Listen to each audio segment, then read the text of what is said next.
Pourquoi le générique de Dexter m'est-il si mal à l'aise? Sur cette chaîne, je te parle souvent des vertiges, des sens, etc.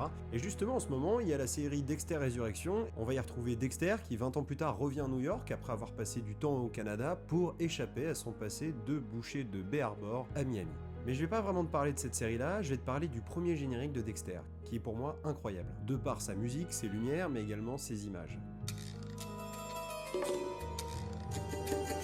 La musique n'est pas seulement étrange, elle est construite pour être malaisante. Elle a été composée par Rolf Kane qui a mélangé plusieurs instruments qui n'avaient rien à faire les uns avec les autres, comme un ukulélé, un bouzouki ou un piano électrique, avec un rythme afro-cubain qui donne une impression de malaise en même temps qu'une impression d'accueil. Elle est donc à la fois familière et dérangeante. Ce qui est brillant avec cette musique, c'est qu'on ne sait pas si on doit accueillir ou au contraire rejeter. Et donc tu ne sais pas si tu dois être à l'aise ou plutôt inquiet.